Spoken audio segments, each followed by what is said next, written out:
کبھی کبھی ملتی ہے ایسی تقریر، اس تقریر کو لاسٹ تک ضرور سننا، اور چینل پر نئے ہو تو چینل کو ضرور سبسکرائب کر دو۔ ماں تم سے جتنی محبت کرتی ہے، کیسے تم رو تو گود میں اٹھا لیتی ہے، تمہارے بہت ساری چیزیں اپنے ہاتھوں سے صاف کرتی ہے، اپنے ہاتھوں سے بنا کر کے کھلاتی ہے، آخر وہ بھی انسان ہے، تم بھی انسان ہو۔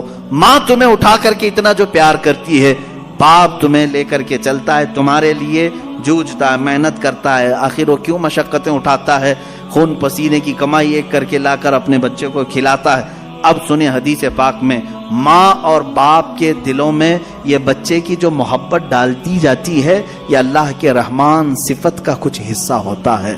یہ اس کی صفت کا تھوڑا سا حصہ جب اللہ ماں اور باپ میں ڈالتا ہے تو وہ بچوں سے اس قدر پیار کرنے لگ جاتے ہیں۔ اگر وہ رحمت کی صفت مولا ماں اور باپ کے سینے سے نکال دے تو ہر باپ اپنے بچے کو قتل کرنے پر بیٹھ جائے، ماں اپنے بچے سے دوری اختیار کر لے۔ ایسا نہیں ہوتا، ماں بوڑھی ہو جائے یا بچہ اس کا بوڑھا ہو جائے، پھر بھی ماں اس بوڑھے بچے کو بھی سینے سے لگاتی ہے، اس کے پسینے دیکھنا نہیں چاہتی، اس کی جبینوں پر خم نہیں دیکھنا چاہتی۔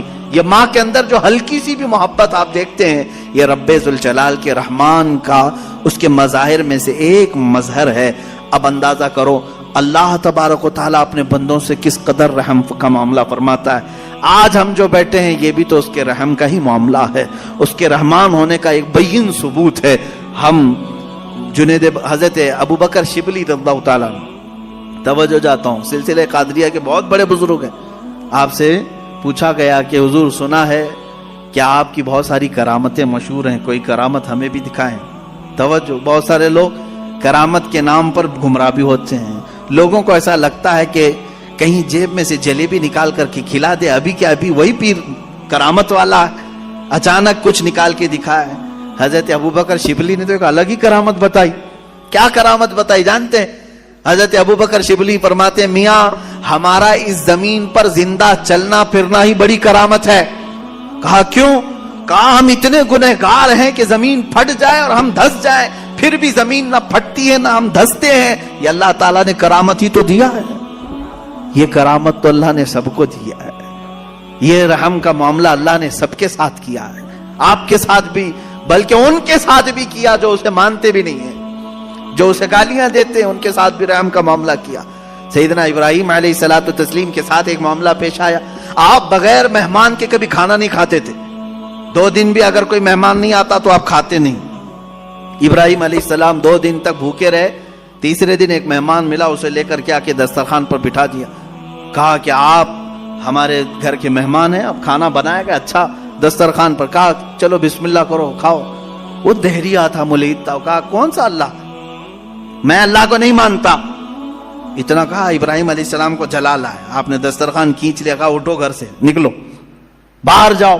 دسترخوان پر بیٹھا ہوا تھا، اس کو اٹھا دیا۔ یہ تو شان ہے انبیاء کی، اللہ کے دشمنوں سے دسترخوان شیئر نہیں کرتے، افطار پارٹی والے، وہ اللہ کے دشمنوں سے دسترخوان شیئر نہیں کرتے، انبیاء کی شان ہے۔ وہ اٹھ کر کے چلا گیا۔ ہاں یہ ہمارے لیے حکم یہی ہے میرے عزیز، لیکن اللہ رب العزت نے وہی فرمائی ابراہیم علیہ السلام کو، کہا ہے ابراہیم کیوں اٹھا دیا اس کو؟ 50 سال کا تقریباً ادھیڑ عمر کا آدمی تھا، کہا کیوں اٹھا دیا؟ کہا ہے مولا وہ تیرا نام نہیں لینا چاہتا، میں اس کو دسترخوان پر کیسے بٹھاؤں؟ رب ذوالجلال نے فرمایا، اے ابراہیم پچھلے 50 سال سے میں اسے ویسے ہی کھلا رہا ہوں، جبکہ وہ کبھی میرا نام نہیں لیا۔ آج تمہارے دسترخوان پر ایک بار اس نے نام نہیں لیا، تم نے اٹھایا۔ میرے عزیزو، اس کا مطلب یہ نہیں ہے کہ اس کا نام نہ لے تو بھی ہم کھلائیں، وہ تو سنت الہیہ ہے، وہ مولا کریم کی صفات ہے۔ لیکن انسان کے اخلاق تو یہی ہیں کہ انسان اپنے رب سے اگر محبت کرتا ہے تو اللہ رب العزت کے دشمنوں سے کبھی دوستی نہیں کر سکتا۔ قرآن بھی یہی کہتا ہے، یا ایھا الذین آمنوا لا تتخذوا عدوی وعدوکم اولیاء، اے ایمان والو میرے دشمنوں اور اپنے دشمنوں کو دوست نہ بناؤ۔ یہ انہی آیات میں سے ہے جن 26 آیاتوں میں سے نکالنا چاہتے ہیں، آئیں گے انشاءاللہ، وہ ٹاپک بھی آئے گا انشاءاللہ۔ قرآن پاک کی جن 26 آیات پر لوگوں کو تو یعنی پیٹ میں مروڑ ہوتا ہے، پیٹ میں مروڑ ہوتے ہیں۔ ان آیات میں سے ایک آیت یہ بھی ہے، سورہ ممتحنہ کی پہلی آیت ہے، اللہ فرما رہا ہے اے ایمان والو لا تتخذوا عدوی وعدوکم، میرے دشمنوں کو اور اپنے دشمنوں کو اولیاء یعنی دوست نہ بناؤ. میرا رب نے اتنا حکم کیا دیا, ان کو تکلیف شروع ہو گئی. قرآن جو ہے نفرت سکھاتا ہے, قرآن نفرت. یہ تمام انشاءاللہ العزیز زندگی باقی رہی, یہ 26 آیتوں کا جو مضمون ہے یہ ان کی کتابوں سے بھی میں نکال کے دکھاؤں گا. سیم ٹو سیم چیزیں, سیم ٹو سیم چیزیں وہاں پر بھی موجود ہیں. تو پیدا کرو کسی اور وسیم گندے رافضی کو جو وہاں سے بھی نکال سکے. عزیزان گرامی وقار, بات میں عنوان سے ہٹ نہ جائے, اس لیے میں عرض کروں گا وہ رب ذوالجلال رحمان ہے, اور اس کے رحم کا معاملہ تو ہے, اس کے رحم کا معاملہ ہے کہ آج جس طرح سے لوگ ہمیں پیش کرنا چاہ رہے ہیں کہ یہ ایک ڈراؤنی شکل ہماری بنا کر کے, اسلاموفوبیا یعنی مسلمانوں سے لوگوں کو ڈرانا, یہ اگر تمام دوسرے قوموں کی طرح بھی ہو جاتے تو میرے عزیزو یہ سب کا جینا حرام کر کے رکھتے.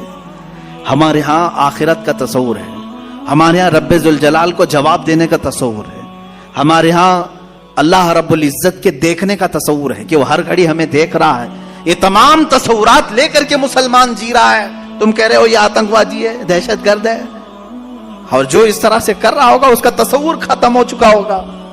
ہمیں تو اللہ رب العزت کے ہونے کا اتنا احساس ہے کہ رات کے اندھیرے میں بھی ہم ڈرتے ہیں کوئی ایک گندی تصویر بھی دیکھنے کے لیے, جبکہ کوئی نہیں دیکھ رہا ہے. اس لیے کہ مسلمان اس عقیدے کے ساتھ جیتا ہے کہ اللہ لا الہ الا هو الحی القیوم لا تأخذہ سنۃ ولا نوم. مسلمان اس عقیدے کے ساتھ جیتا ہے وہ اللہ ہے جو حی ہے اور قیوم ہے, اسے نہ اونگ آتی ہے نہ نیند آتی ہے. یعلم خائنۃ الاعین وما تخفی الصدور, تمہاری آنکھوں کی خیانت کو بھی وہ دیکھ رہا ہے, تمہارے دلوں کے گزرنے والے حالات سے بھی وہ واقف ہے. ہم اس تصور کے ساتھ, اس عقیدے کے ساتھ جی رہے ہیں. بہرحال میرے عزیزو, اس کے رحمان کی صفات بے شمار ہیں,